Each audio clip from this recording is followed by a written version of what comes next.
This song bleeds in my sleep, like a black stallion chasing freedom, whispering into the winds its last breath before turning over sands to the breeze.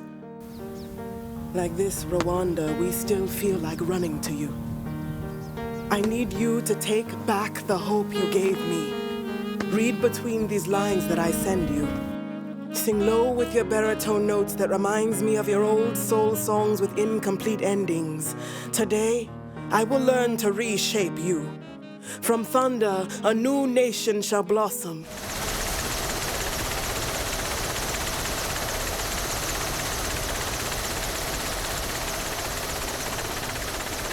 As much as I've loved and studied Africa over the past 30 years, I knew almost nothing of Rwanda until the genocide. And then everything I knew was too horrible to contemplate. But the Rwanda I have come to know is a place of indescribable beauty and seemingly limitless potential, with an economic climate as fertile as the rich soil.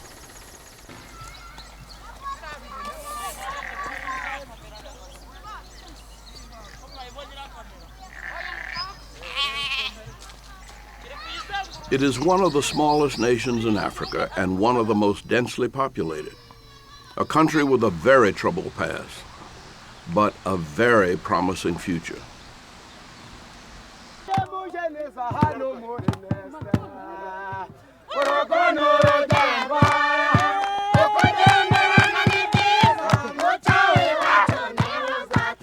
But in the short time since those dark days, a nationwide transformation has taken place.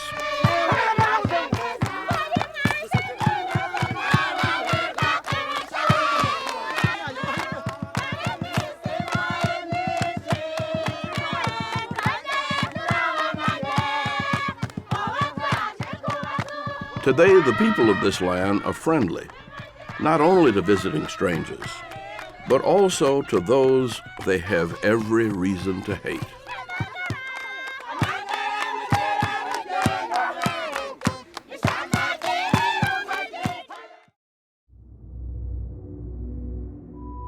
The people of Rwanda, known traditionally as the Tutsi and the Hutu, are almost indiscernible from one another in terms of ethnicity and religion. However, under Belgian rule in the early part of the 20th century, the Tutsi were given political power and favored class status, even though they made up only 15% of the population. Many years later, when Rwanda demanded independence, Belgium retaliated against the Tutsi by shifting its support to the far more numerous Hutu.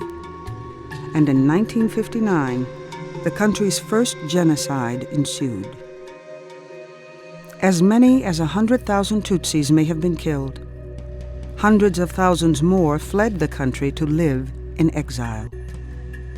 For the next 35 years, other killings sporadically took place.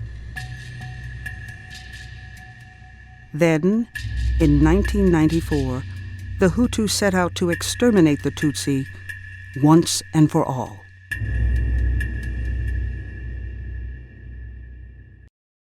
I didn't want to hear about Rwanda.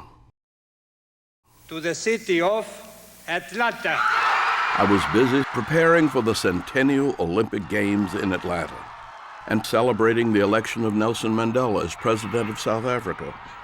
I just didn't want to know that anything that bad could happen in the Africa I love in this day and age.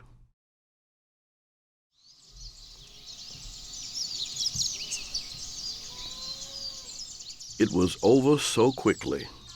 In just 100 days, nearly 1 million people were killed by neighbors who somehow became strangers. Otherwise decent people, who even now, well over a decade later, still can't believe that they could have been a part of such a thing. Hello, I'm Andrew Young, and I've been privileged to serve this nation as a congressman, mayor of Atlanta, United Nations ambassador, first of all as a pastor and leader of the civil rights movement.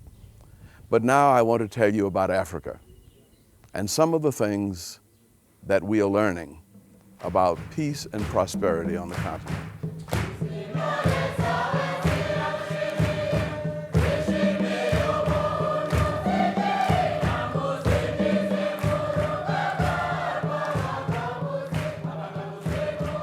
Even our fellow, some few fellow pastors, they had actually turned their mind from God, they had turned their back from God. When he became a Catholic priest as a young man, Father Elias Kiwanuku expected his faith to be tested. Never, he says, could he have imagined what would be asked. I couldn't think that in my life there would be genocide. This was something that actually surprised us, all of us. Actually, they say it in a way that even Satan was surprised because it was beyond consideration. I never imagined that. I never imagined genocide in my life.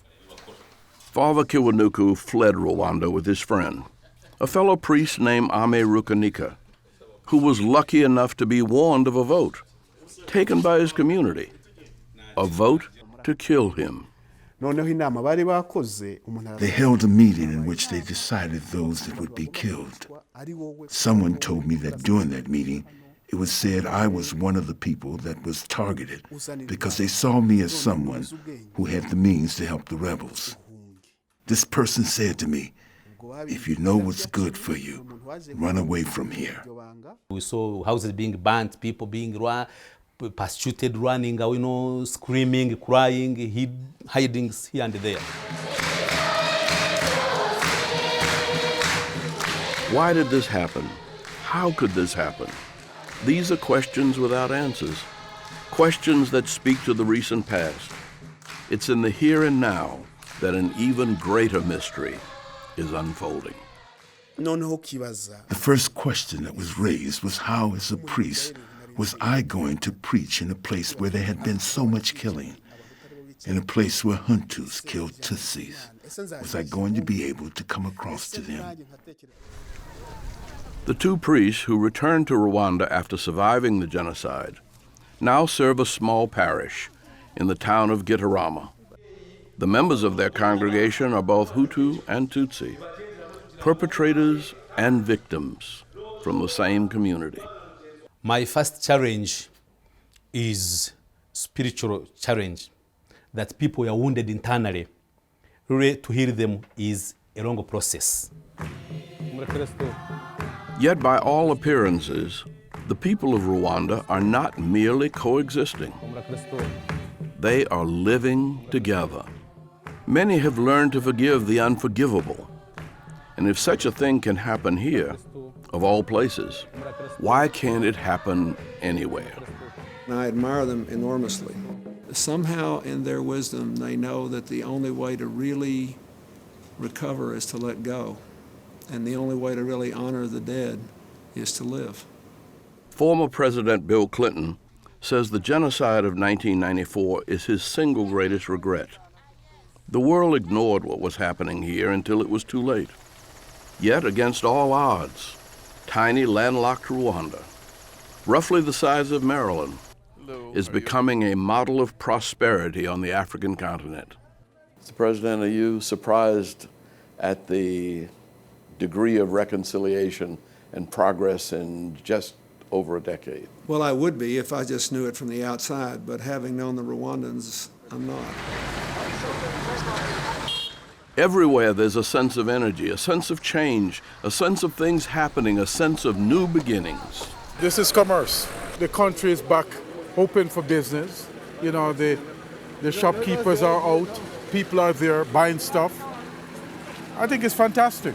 I might never have stepped foot in Rwanda, might never have learned of this small country's determination to overcome its tragic past, had it not been for my friend and business associate, Carlton Masters. I was amazed to find that 10 years later, here's a country that basically has put itself together where people are not seeing themselves in terms of ethnic divisions, but seeing themselves as Rwandans. Rwanda's new constitution, enacted under its first democratically elected president, Paul Kagame, guarantees there are no losers. For us to move forward in building a new nation of Rwanda, we have to create a situation where everybody is a winner. We don't want losers. Once you have losers, then you have problems. Designed with reconciliation in mind and adopted in 2003, the Constitution ensures a balance of power between political parties and makes it impossible for either Hutu or Tutsi to control the government.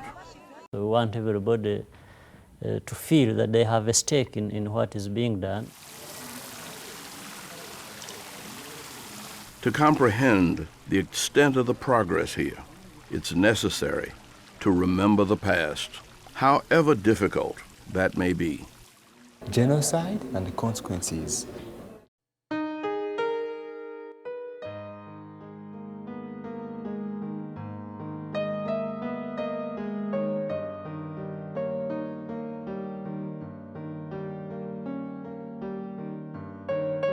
These are just a few of the victims, laid out almost like greeting cards in a store. Their photographs fill an entire room at the country's largest genocide memorial. It stands atop Gachacha Hill in the bustling capital of Kigali. Even the memorial to the genocide, which I was honored to help them build, is full of people who lost large numbers of their family members. But they run the memorial as a way of helping them begin again, to honor their loved ones in a positive way. This site includes 13 mass graves containing 256,000 people so far. 6 coffins can go to one to the top of another one. Yeah. And all of the graves were filled up like this one. All of them? All of them. Before we seal it up, we make sure that it's full, so to get enough space. Mm-hmm. And then we seal it up. The number buried here is growing because even now, bodies are still being found and identified. But 256,000. Yeah. Good gracious. Yeah. And all of those were killed just in Kigali. Because around Rwanda we have more than 72 memorial sites. And that museum is amazing, isn't it? I've known Quincy Jones for many years.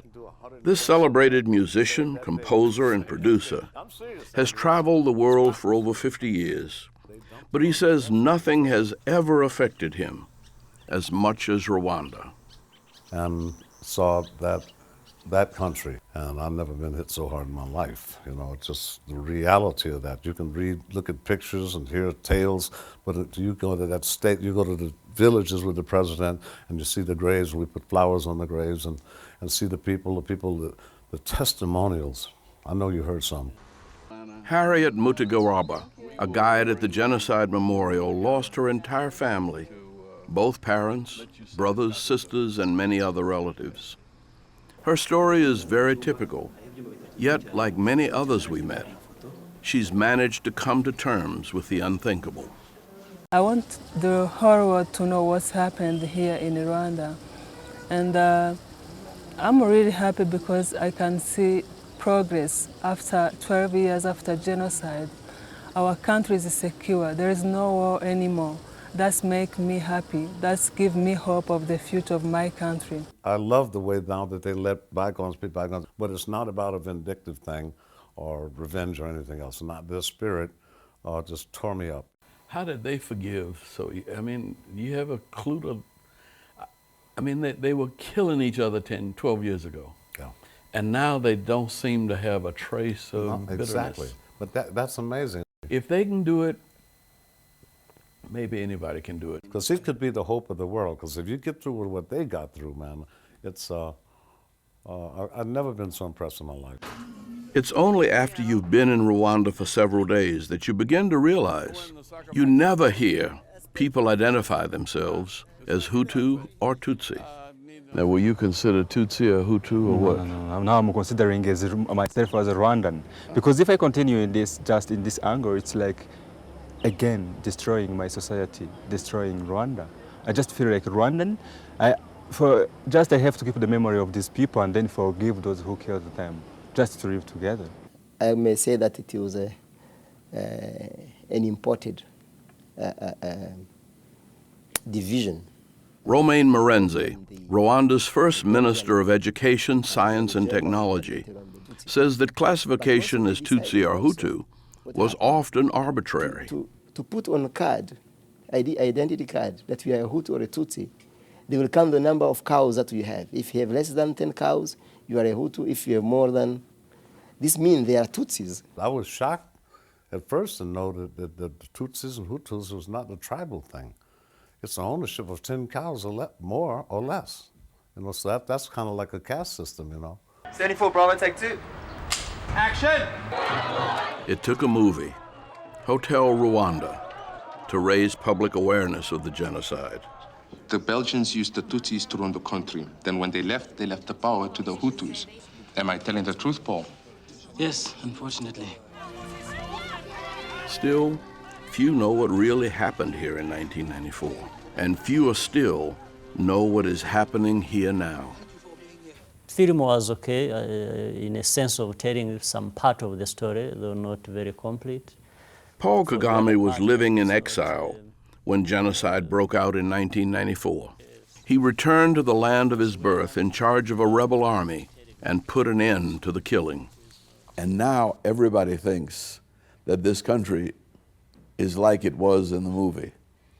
Better late than never. Maybe the story came a bit late, or even maybe it didn't come in a very complete way, but when it came, I think it served some purpose. In a sense, it brought some kind of awareness that was not there. No one coming to help. 1 million people in 100 days, Andy. Quincy Jones has been so affected by what he's seen and heard that he's developing a major motion picture based on the untold story of Rwanda's triumph over genocide.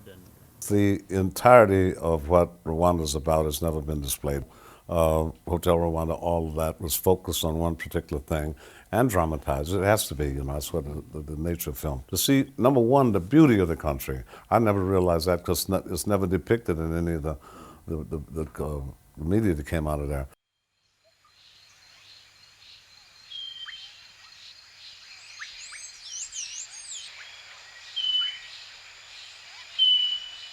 It has been called the land of 1,000 hills, and more recently, the land of 1,000 smiles. In truth, there are more than 1,000 hills and far more than 1,000 smiles. The reason for at least some of those smiles can be found in the northern mountain district of Morava. Here, thanks to the high altitude, money does seem to grow on trees. As it turns out, Rwanda produces some of the best coffee in the world. It's called blue bourbon because of the bean's unique color. You know, the Lord works in mysterious ways. Who could imagine that after the terrible horrors of 12 years ago, a simple coffee bush could bring healing, prosperity, and national unity? Without coffee, these people would have no jobs and no real hope of earning a meaningful income. Now they're washing it again with clean water.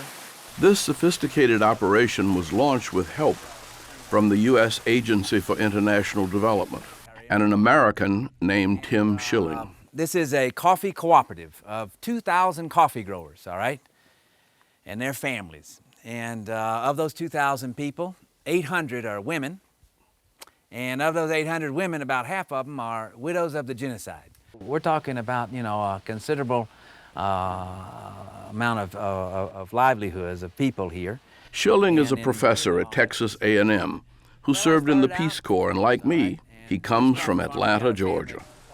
Recently, these beans have been marketed as a specialty product. I love that smell, too. And despite a higher price, they disappeared from shelves all across America. All right, this is what we'd be selling to companies like Starbucks. Yet until fairly recently, coffee was not a money-making crop here. And the plants were a nuisance to farmers, who pulled them from the ground like weeds. Now, it has become the country's #1 export. It's a lot of work to produce specialty coffee. I mean, it's a lot of work. That's because beans with even small imperfections ruin the taste. And now the Rwandans know that they have to be sorted out, slowly and meticulously. They'll go through it looking for defects, all right? And that's what specialty coffee is. It's constant sorting, tender loving care. These are defective, yeah. They don't look like it, but if you look real close, you'll notice that every one has a slight imperfection, even, you know. And those imperfections can give an off flavor to the coffee. Since the Maraba operation began in 2001, production has increased from 30 tons a year to 2,000 tons a year, and annual profits from $100,000 to $5 million. People are just very, very proud of what they're doing here. This is their livelihood. I mean, and it shows. You are actually one of the owners of this operation, aren't you? Jeanette Narabagarwa is warehouse and stock manager for the cooperative and a past president of this region's association of genocide widows.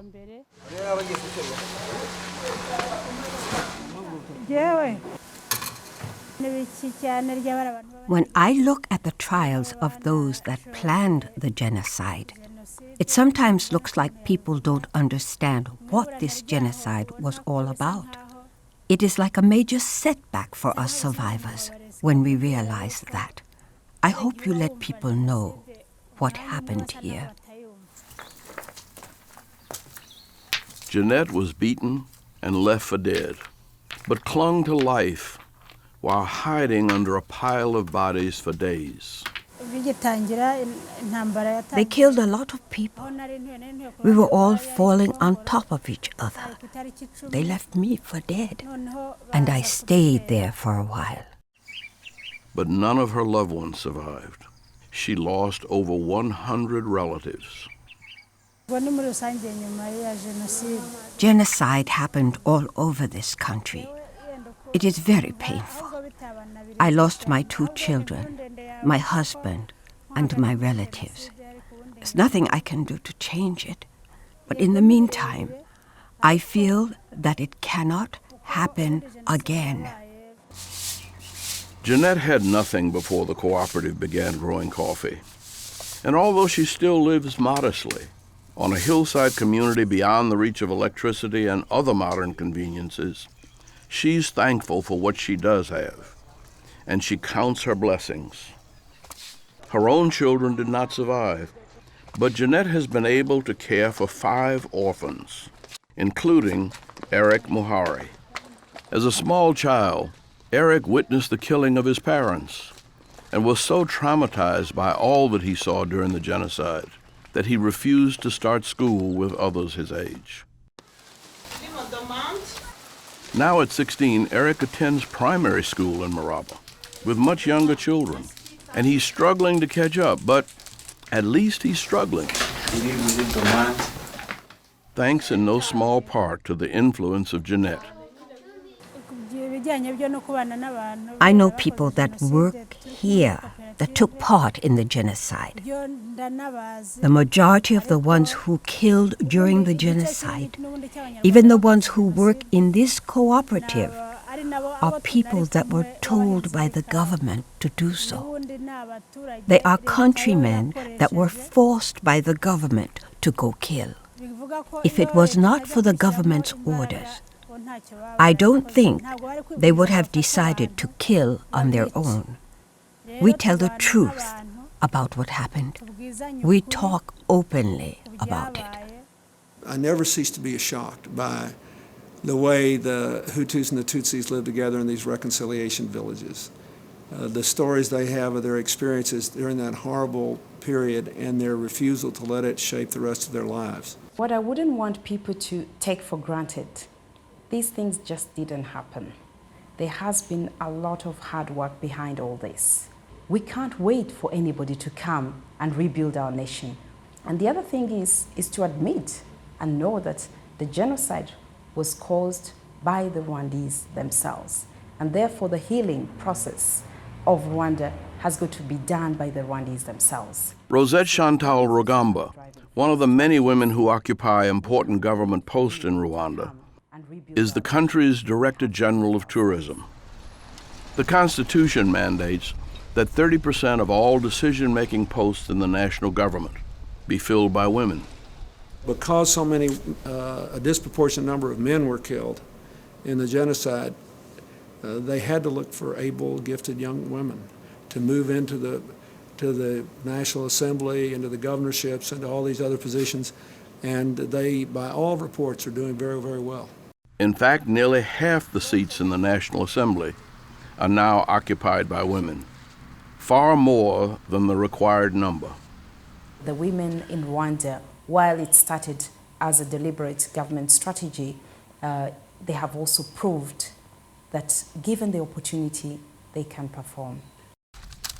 Given the number of strong female leaders, it comes as no surprise that one of the new government's first acts was to make public education free for everyone through the 10th grade. We believe that knowledge is going to make a huge difference. So we believe that population containment will come with what we call 9 years basic education. This means a child will have a chance to go until middle school free of charge, which is unprecedented in Africa. Even though they lost 10% of their population, they're still the most densely populated African country because it's small. We know in America and around the world that delaying childbirth gives women more options and enables them to pursue education and economic roles in society and ultimately political roles in society.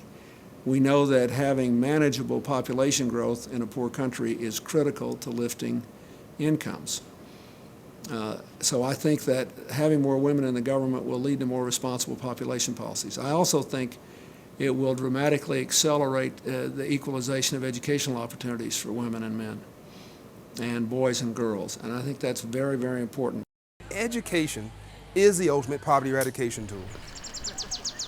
This could be an upscale neighborhood in just about any American city or any European city. But these homes are part of the new Rwanda, built not far from the Genocide Memorial in Kigali, where a cornfield stood just 2 years ago. But I thought the government was building them as sort of a project. But these are private dwellings. Private dwellings, and they must be doing well. That's why I asked John Bryant to join me here. He's the founder of Operation Hope, an anti-poverty organization based in Los Angeles, and someone who thought he'd seen it all. Look at this. It's incredible. Oh, look at this. This is pride of ownership. The houses in this development are affordable for those with good jobs. And for the first time, financing is available through banks with fair interest rates. It's obvious in this trip that I didn't know much. And unless you come here and see it, you just don't get it. I mean, first of all, if I didn't tell you where we were standing right now, you would swear we were in the backdrop of Laguna Beach, California. I mean, this is just beautiful. And this is not upper class housing. Oh, it's middle class housing. This is middle class and lower middle. And this is the partner of peace, prosperity. Today in the heart of Kigali, there's a beautiful lake. It wasn't there a year ago. This is a man-made lake, and this is the man who made it. It was just a bush, and I decided one day that I should have a lake. Nobody was believing in it, but finally the lake is there. It's 300 meters long, 200 meters wide, and today I'm really proud of having a lake in Kigali. And Eugene Nyagahini is only getting started. Construction is underway on a massive city park that will include, among other things, Rwanda's first movie theater and its first thrill ride. Where's the roller coaster now? Roller coaster is going that way. So you have brought Disneyland to Africa. Absolutely, yeah. I think when I started dreaming, people say, this man is a dreamer. This man is a dreamer, and a big dreamer at that. It's going to be called Jamboland, which means the land where people say hi. Jambo, it means in Swahili, hi. Phase 1 of Jambo Land will cost about $6 million to complete. But when Eugene Nyagahini decides to do something, you'd be foolish to bet against him. From my pocket, I put 1 million. He's already an extremely successful businessman, and Jambo Land is something of a risky proposition, given that most Rwandese have no disposable income. So why do it? Simple. My kids, when they came back from France, they told me, Dad, can you take us to see a movie? I said, no, there's no movie in the country. They said, now let's go to attraction park. I said, no, there's no recreation park. And finally, I told myself, maybe the kids are right. I should think about this project. Maybe there are some other parents who need some facilities for their children. Will Rwandans be able to afford this? The entrance fee is $1 per visitor. At that price, he believes that many of Rwanda's 8.5 million people will find a way to visit, even if they have to save.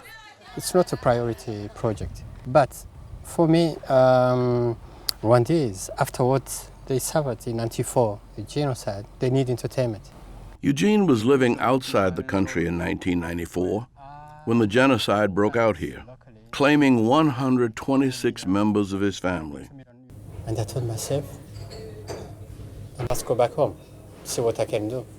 He arrived in Rwanda just 3 days after the killing in Kigali subsided, while other parts of Rwanda were still in turmoil.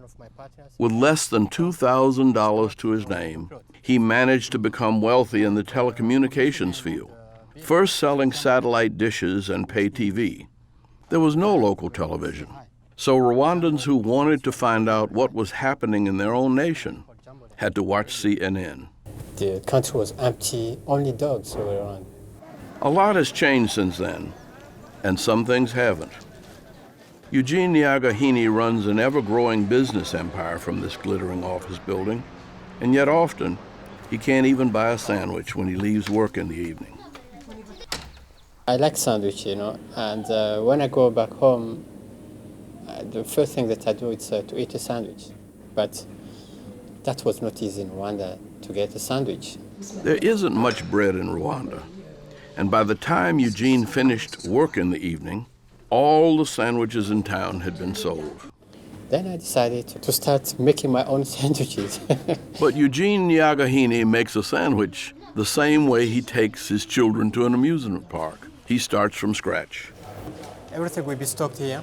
So every morning people will collect the flour from this stock and go to the machines upstairs. That's right. He's building a massive bakery, one designed to produce 50,000 loaves of bread a day. The only reason why I'm investing so much in this country, it's not because I just want to make money. I could even have stopped a few years ago to invest and start making money. But I told myself, I'm still young, I can help, and I want to help. And there's a new generation coming in, and I want to help these guys to become businessmen in this country, because the future of Rwanda lies in young generation being businessmen. As a nation, Rwanda has managed to maintain steady economic growth of nearly 10% a year for the last decade. And given the state of affairs a decade ago, that's nothing short of incredible. In fact, the president of the World Bank, Paul Wolfowitz, says he's never seen anything like it. Even I think I'm pretty well read, but I didn't know they'd been growing at 9 or 10% average over the last 10 years since those terrible events. What do you see make that work? I mean, how do you account for that? Well, first of all, really good leadership.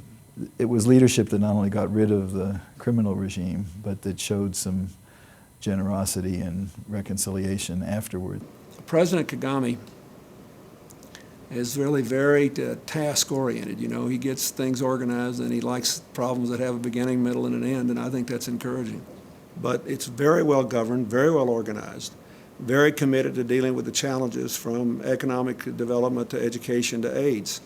We are trying to do a lot of things. We are encouraging our people, mainly in the private sector, partnering with the public sector. A recent investment conference in Rwanda attracted hundreds of participants from dozens of countries in Africa, as well as the United States, Europe, and Asia. I urge you to consider investment opportunities in Rwanda seriously. You're not going there to be able to provide help, you're providing partnership. That's the difference. How many Rwandan private sector business people do we have here? About a third of those attending the conference were Rwandese, who, like Eugene Niagahini, were living abroad in exile when the genocide broke out in 1994, but are now answering Paul Kagame's call to return and invest their money and their talents in the future of their homeland.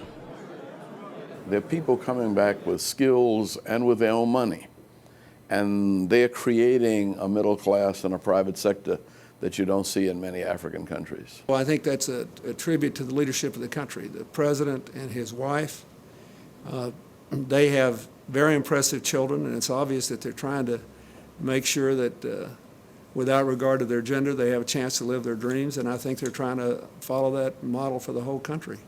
But if Rwanda succeeds, then I think you'll see other Africans going home trying to do the same thing in their countries if they know they'll have honest government and effective government and the rule of law and things that will establish a connection between the effort people exert and the consequences they get.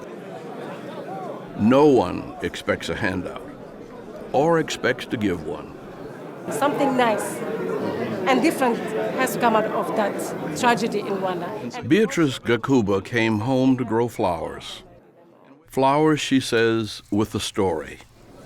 They are the roses of hope. Yeah, roses of hope. Hope, yeah, because we're giving back hope and dignity to the people. Hope, dignity, and something else, jobs. Her greenhouses now employ 140 people, including Harrison Ryobi, one of only 20 certified public accountants in Rwanda. Here I can see there is a lot of potential because like last year, one of our variety, which is Marie Claire, was quoted to be the best in the auction market in Holland. The prize-winning Marie Claire rose has another name. Now this is the one we call Peace. Yeah, Peace. Peace. Yeah. We call it Marie Claire. Marie Claire? Yeah. The Peace Rose and many others grown in Rwanda are shipped to eager buyers in the Netherlands, who mark up the price and sell them elsewhere, including, yes, the United States. I think Beatrice said that these last 11 days after they reach the U.S. Mostly it is touching to 10 days. Rwanda and several nearby African countries produce over 40% of the world's roses. When it is very high, we have been sending more than 24,000. 24,000? Yeah, stems. Stems? Yeah. Mm-hmm. 3 times a week? Yeah. Golly, that's a lot of roses. Yeah. Beatrice Gakuba left a good job with the World Bank to come here and help rebuild the country, even though she was a small child when her family left. And I was struck when I was there at how many Rwandans I'd met who'd come back to the country when they didn't have to. And World Bank President Paul Wolfowitz visited Beatrice in Rwanda and toured her nursery. And he asked me, Beatrice, why did you come back? Why you left everything? And she said, I came back to grow beautiful flowers on the ashes of genocide. Hundreds of thousands fled Rwanda after the country's first genocide in 1959. It is from that diaspora that people like Beatrice Gakuba, Eugene Niagahini, and Paul Kagame returned nearly 4 decades later. When you came back here and rescued your country from the genocide, could you imagine that you could have gone this far in just about a decade? No. I think all of us have been surprised by the rate of progress that we have made. Without Paul Kagame, Rwanda could not have been where it is, since there was a lot of tension of what had happened, and the way he's handling things is very confident, and he's very intelligent. That is what I can say, because the way there are still some strong forces, but usually he's putting them off. He knows how to handle them.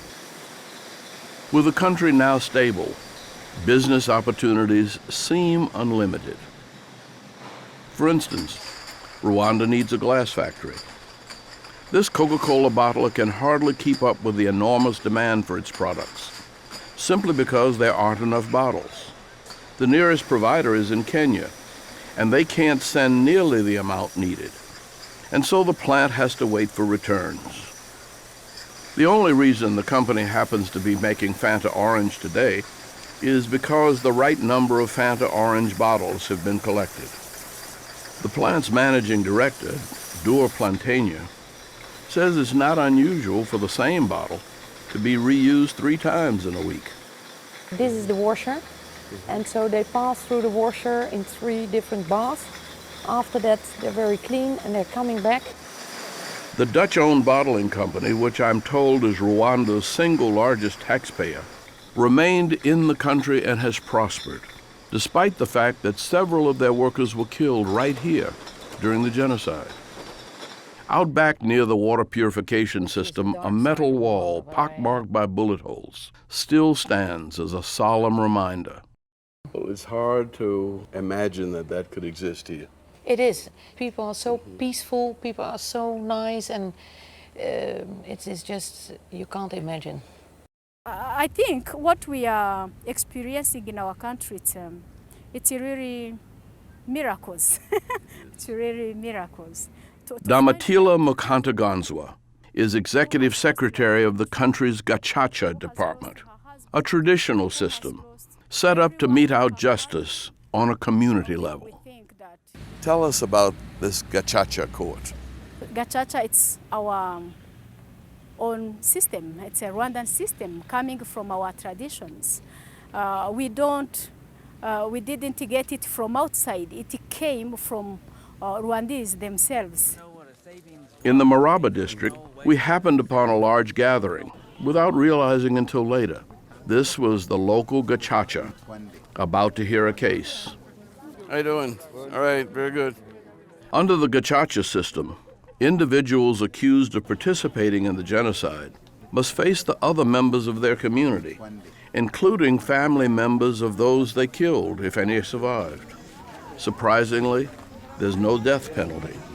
And even more surprisingly, those who confess and are willing to provide details of their crimes and express remorse receive more lenient sentences and are often even forgiven. It has a healing element to it, certainly, and that's the most important thing about it. It allows justice to be seen to be done. It also allows the reconciliation process to take place. This is part of your judicial system. You can't cut out justice through the traditional methods, trying 100,000 cases, or probably even more that would come later, would be too difficult. And that's how we decided to employ our traditional methods. I had nothing to do with the death of Bizimungu. This is what I want to tell the court. Ipali Kalisa, already in prison, has confessed his role in one set of killings, but he steadfastly denies taking part in another, the slaughter of Edward Bizimungu and his family, 6 of Kalisa's neighbors. You say that you are at another place, but is there anyone that lived close to Bizimungu's house who can confirm that you are not there the day he died? We are still trying to confirm our point. We need to know exactly where you are. The Gachacha court hears emotional testimony from Bernie Mukaniswi, an eyewitness to the massacre. There's no doubt, she says, Kalisa was involved. I saw him coming to kill our neighbors, the Bizimungu. I can't remember the other people's names. I could see them from where I was standing. They killed Calixte's wife, who was pregnant at the time. And another witness waits patiently outside, as they have waited for over a decade, certain, they say, of their recollection. Is there any question in your mind that this is the man you saw? We know it is him. We were neighbors, and they were killing during the day. We don't testify things we didn't witness.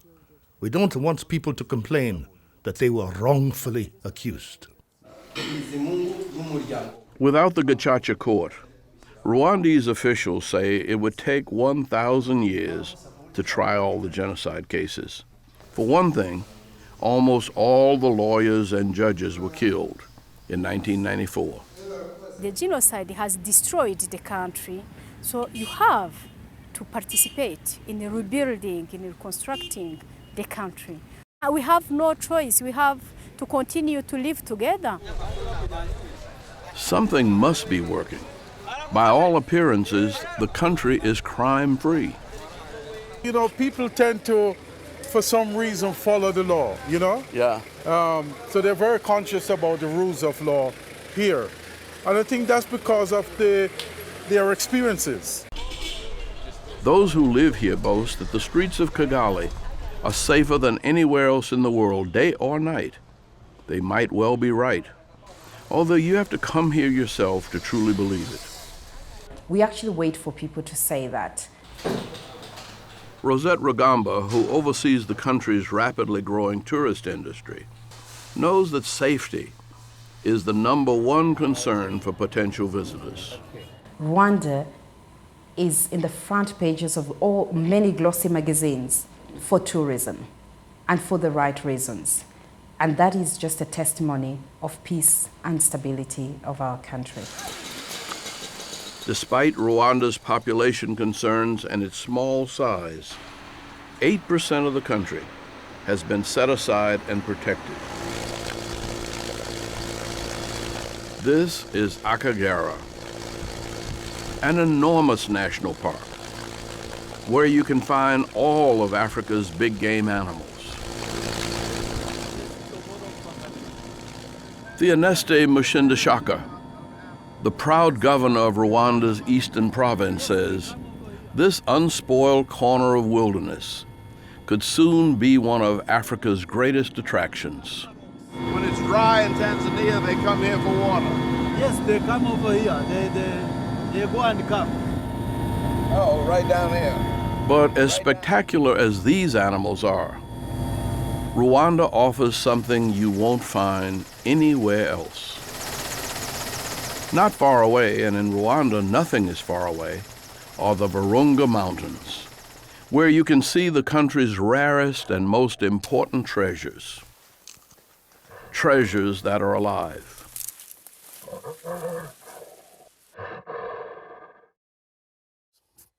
But to see them, you have to be willing and able to climb and climb and climb and climb and climb. This is a good workout. I was willing. I just wasn't too sure about the able part. Just a matter of sucking it up. At last we arrive at a rock wall intended to protect Earth's remaining population of mountain gorillas from other animals and from the human beings who live nearby. The people who live around here have got to be the first ones to benefit because they're the closest. And we have to empower them to help us in conserving the few remaining gorillas in the world. So it was under Rosette Rugamba's leadership that this park was open to the public under strict guidelines. And this wall was built with the involvement of local farmers. When they're building this wall, we also give them money. So we are actually giving them a source of employment, and they contribute to the protection of the forest. That's some of the initiatives that have helped us to reduce conflicts. And then also, people can't say they don't see the boundary of the park. Before we enter the park and enter the domain of the mountain gorilla, our guide, Oliver Zambanima, briefs us on what to expect. So when they are coming, don't try to run, because when you run, you give him more confidence to run behind you and to protect you, it can be difficult. Okay, ready? What he fails to mention is that we have only come halfway, and the path ahead, if you can call it a path, is about to get a lot rougher. Almost lost my boots then. After an hour or so in the mud and brush and bush, the thought of turning back does cross my mind. I'm wondering why. But just moments later, the question is answered. This is why. That's a mother and is a dominant female. Except for the Democratic Republic of the Congo, which is still considered too dangerous by most tourists, Rwanda is the only place in Africa and the world where human beings can come face to face with mountain gorillas in the wild. And it is truly an experience you will remember all the days of your life. I think the fact that it was a struggle to get through these bushes made it even more worthwhile. This is where naturalist Diane Fossey lived and worked and gave her life. These are the animals she loved. And although they remain a seriously endangered species, the gorilla population here is growing, ever so slowly. What we're seeing here is a success story, but it's a very, very fragile success. We have just seen the 17% increase of gorillas. Even so, there are only 650 mountain gorillas in all. They're so peaceful. These gorillas are accustomed to seeing people, and it isn't entirely clear who really is watching who. One of the pleasures of actually visiting the gorillas is the way you see a reflection of yourself. You see the way they live as families. You see how protective the silverback is, like a normal family. You see how children are playing. You see the discipline, the feeding time, the grooming. All that really shows a lot of the characteristics of a human being. If you can get me here, almost anybody can make it. Absolutely. We also are pleased to say that it's the #1 tourism attraction in Rwanda and contributes highly to the foreign exchange that comes into the country. 11,000 tourists came all the way here last year just to see the gorillas, and 30% of those were Americans. By visiting Rwanda, it makes a difference to the people of Rwanda, to the economy of Rwanda, and we urge you to continue coming to see these wonderful creatures. Rosette Rugamba intends to make Rwanda one of the world's top ecotourism destinations. You will have to pay a little bit more, and we're not shy about saying that the Rwanda experience will be expensive, but it will be worth it. Not only does the Director General of Tourism intend for her work to contribute directly to the economy of Rwanda, she's looking for exposure. One thing that one can never underestimate with tourism, it opens doors. The more people who come to Rwanda, the faster the good word will spread. This country has a great future. But all I'd heard about Hotel Rwanda and the genocide of 12 years ago from Quincy Jones and all these folks who really had compassion for the pain here, that was embedded in my mind. So when I came here, the last thing I expected was paved roads, educated children, middle-class housing, a progressive constitution, and I feel like an absolute idiot. No, you nailed that exactly right. Have you ever seen a country come back as quick as Rwanda has? That's just an amazing story. As an architect of the U.S. war in Iraq, Paul Wolfowitz is no stranger to controversy. But when he left the Bush White House to become president of the World Bank in 2005, he made Africa his top priority and set out on a series of visits to the continent. I knew it had to be our priority because of the need here, but what has been a wonderful surprise is to see how things really seem to be changing. Wolfowitz is so encouraged that in September of 2006, the World Bank approved a multi-million-dollar grant from its lending arm, the International Development Association, which provides interest-free funding to the poorest developing countries in order to boost economic growth and improve living conditions. There's a term that's common in the development world, actually in the whole world, post-conflict societies, because countries that have been through wars have a lot to recover from, but I learned a term when I was in Rwanda, and that's a post-genocide society, which is even harder, and that they've done so well after what they went through. It's just, it's inspiring. Being a musician, I have a different kind of perspective than a straight businessman. Quincy Jones is among an increasing number of prominent Americans who believe in the future of Rwanda, enough to put his money where his mouth is. Not through charity, but through investment. In 1985, Quincy helped raise $62 million to feed the hungry in Africa by producing We Are the World.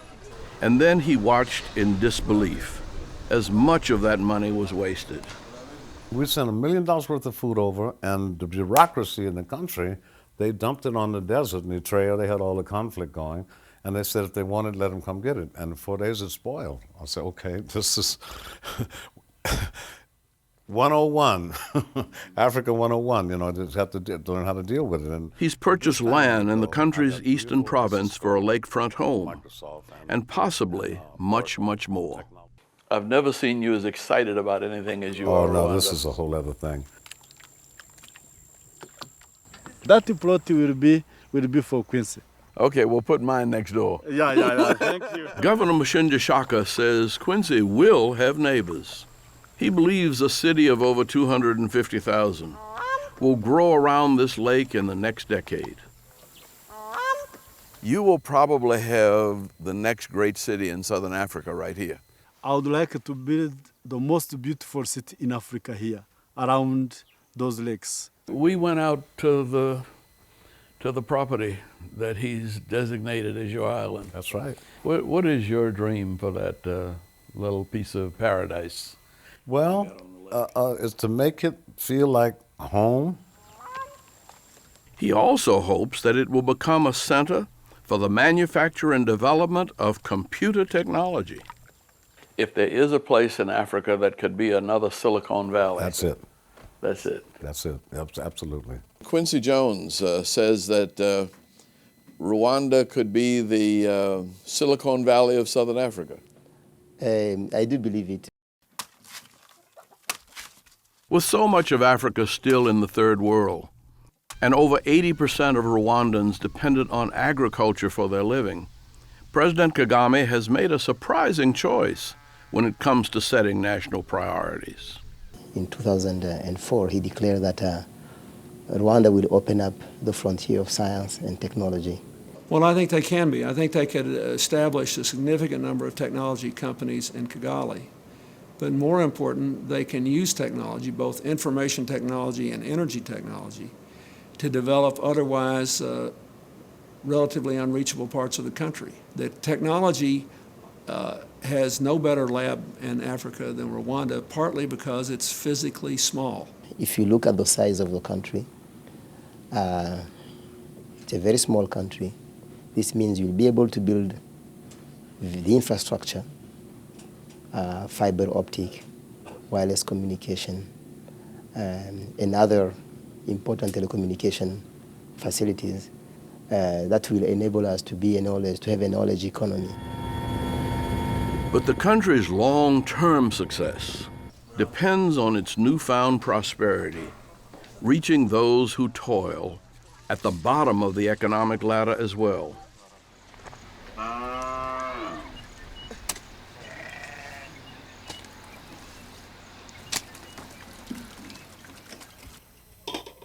Ephigenie Makantabana lives near the small town of Gitarama.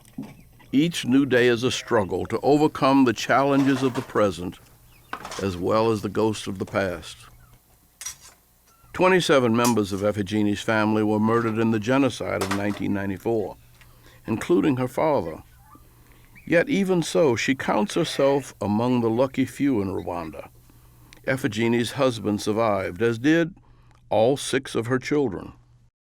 But you went through something very bad. Yes, and my life is still hard, even today. Ephigenie's mother was killed during the 1959 genocide. But she left her daughter a gift. She taught Ephigenie how to weave. This traditional basket is known as an agasaki, but these days it has a new name, the agasaki kamahora, or peace basket. The basket is something that is an ornament, a special ornament that is almost in every Rwandese home. There is a skill to it, but we had always looked at it as an ornament for the home. And it's until His Excellency the President really started challenging all of us people, why aren't you selling this as a special ornament that people can have? Why do we think that Rwanda will only sell coffee, will only sell tea? Why can't we start exporting the basket? The Agasaki Kamahora is such an important symbol. It appears on Rwanda's national seal, on the country's passport, and on its currency. This basket has become very, very special because it has gone beyond being a basket. It's a tool for reconciliation, but it's also a tool for Rwanda for image building. The baskets, the women have been involved in weaving these baskets like the one you see next to us. And in fact, they have been named peace baskets. Peace baskets have become an important, if unexpected, part of the Rwandan economy as a new export, second only to coffee. Why do they call them peace baskets? We call them peace baskets because there was a time in Rwanda when there was no peace. The baskets that were created after the genocide were woven by women who decided to get together for that purpose. Here in Gitarama, hundreds of women gather to practice this traditional craft, handed down for generations from mother to daughter, perhaps as far back as 1,000 years. You do beautiful work. Painstakingly woven by hand from banana sisal and papyrus, these baskets are among the finest I've ever seen. You say it takes about a week to make this? It takes a week. And once a week, these weavers bring the baskets they have completed to market, where Janet and Kubana buys every single one. You have how many women here working every? Well, at this center, we have 21 cooperatives and we have 1,487 women that meet at this center every week. Every week? Yes. To the women of Gitarama, the work is cathartic. In fact, because of how hard it has been on us, being able to sit together, especially to weave together, has given us the means to overcome what happened and reduce our problems. You see, many of these women are widows of the genocide, while many others are married to the men who killed their families. Yet today, they work side by side. When all the women are together weaving this, it is every Rwandese woman. It doesn't have any ethnic bias. So it is a way of uniting people and saying you're united by a basket. Weaving baskets gives us the means to get together, so we get to discuss with each other. We get closer to each other and realize we have a lot in common.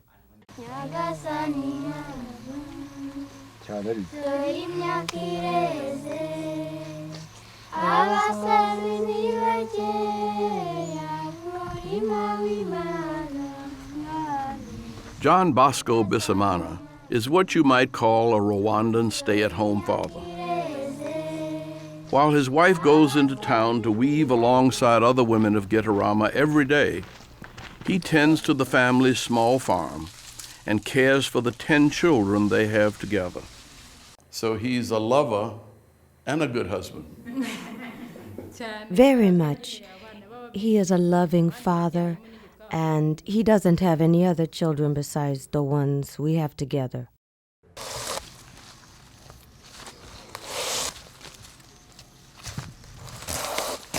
Epigenie Mukantoanwe considers herself blessed to have married such a decent man. I have no problem with letting her go weave those baskets because I know how important those are. So I stay home to take care of our household. Epigeni's work is a source of great pride.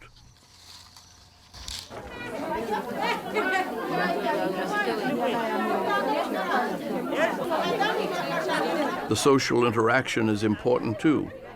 It helps take her mind off her problems. And Epigeni has much to worry about. It was Epigeni's mild-mannered husband, John Bosco Bisimana, who participated in the slaughter of Epigeni's loved ones. And over a decade later, his fate still has not been decided.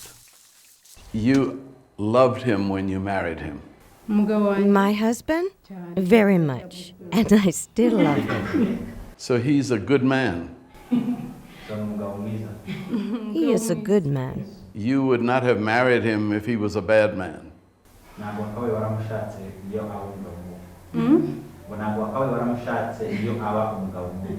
He is a good man, a good person. And he's a good father to your children?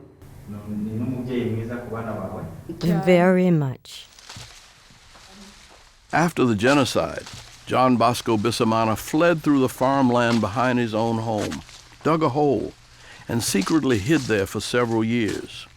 When that finally became too much to bear, he surrendered and was imprisoned as a suspect for nearly a decade.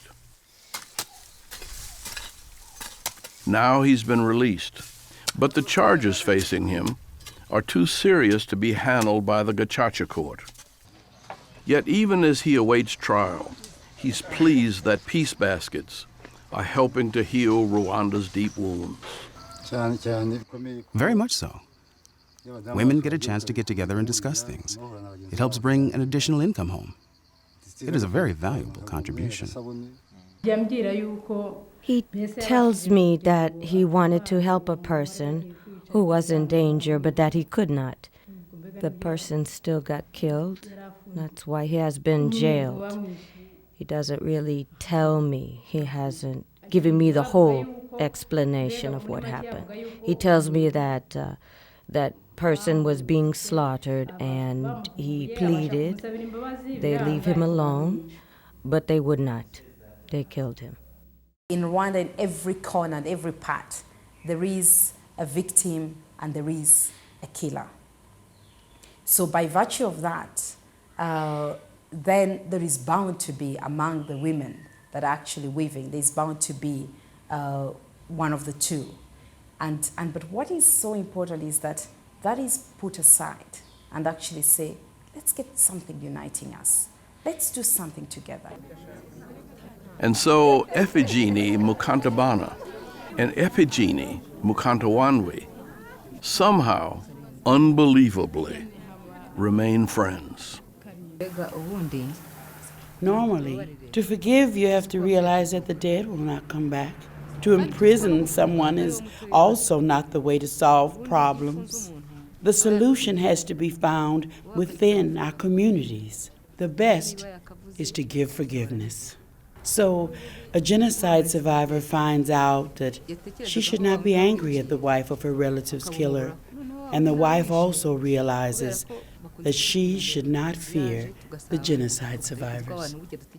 Everybody's thinking about peace, they're thinking about the future, people are thinking about the growth of the economy of this country that will have a profound effect on their development. Those activities actually are so important that when people become so busy, they come together and they try to forget what happened. Epigeni sings in the choir of the Catholic Church, where Father Elias Kiwanuku struggles to do more than save souls. Asking forgiveness to God is very easy, but the problem is to ask forgiveness to your neighbor. It would be misleading to suggest that something as simple as basket weaving can solve all of Rwanda's problems, and misleading to suggest that everyone in this country has come to terms with what happened. A problem actually is not among the younger people, The problem is among the old people. They are the ones with old mentalities. They are the ones with the old political principles, and they are the ones influencing the younger ones. So our target is to teach the younger ones so that when they become better, when they change, they can make a better society rather than old people. Because changing an old person is a problem. The priests of Gitarama know there is just so much they can do.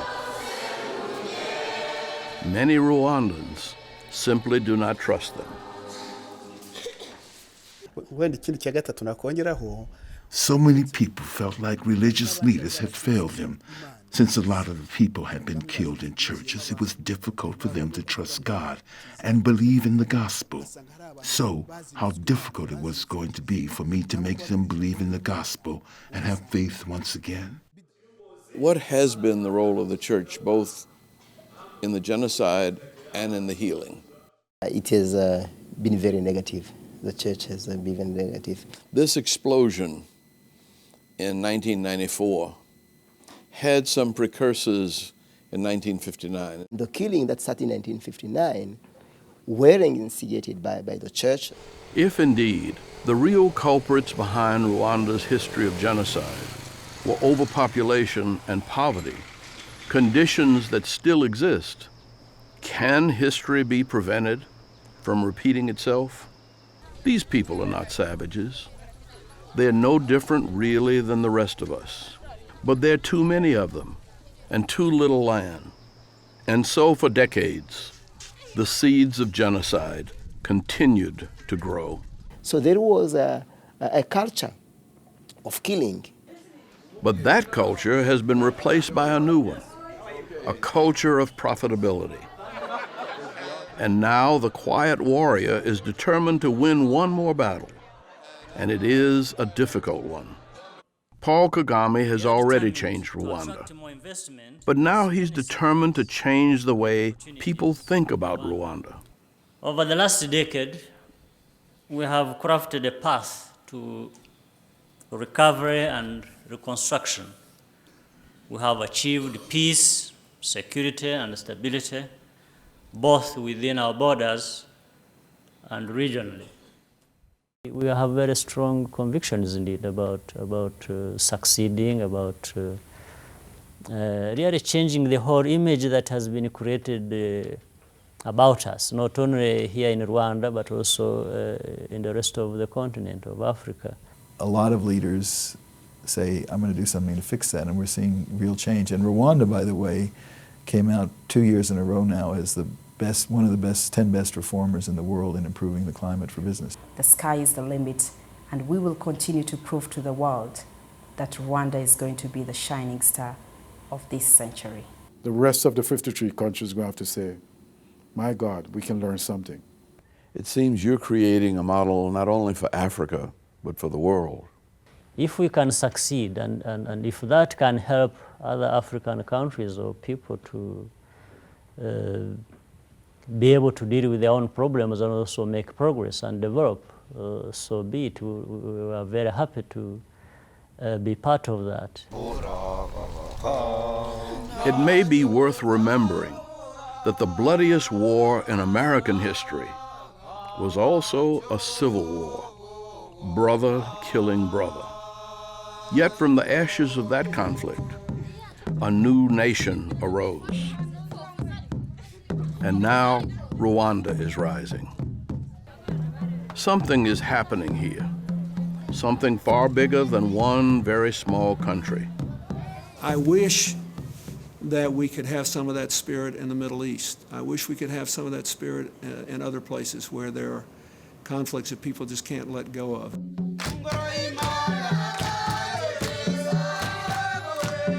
Why is it that these people are talking to one another when there's been very little meaningful dialogue between the peoples of Yugoslavia over a decade after their civil war? What is the difference between Rwanda and the Middle East? Can the rest of us learn something about peace from the Rwandese? And I cannot think of a better country on the planet to be the poster child. In forgiveness and reconciliation, Rwanda has laid a new, strong foundation on which to build. But also, they're learning that the private sector and its creativity and entrepreneurialism is the way to feed the hungry and clothe the naked and heal the sick. I'm Andrew Young. Thank you for sharing Africa with us.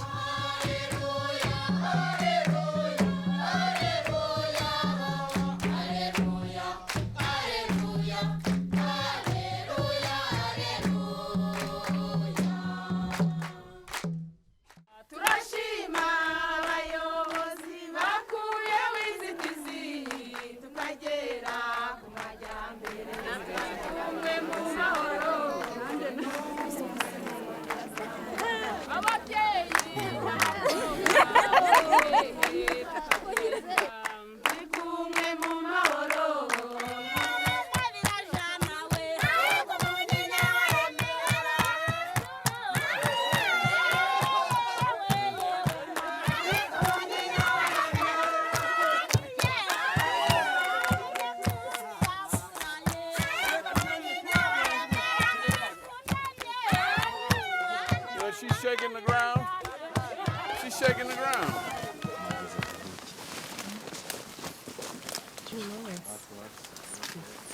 No, don't run. Slowly. He was just testing to make sure we respected his space.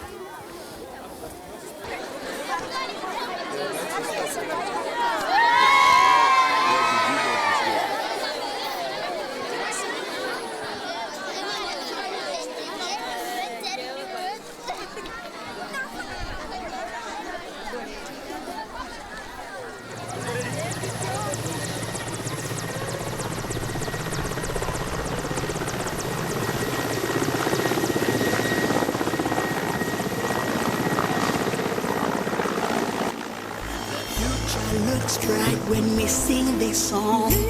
Our hope is great and our will is strong. We sing the song of life right now. We laugh together as we met this far. Oh, look at us reflecting the world in joy. Each of us, woman, man, God, and boy. We sing the song of life with you. Come laugh together.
We will love.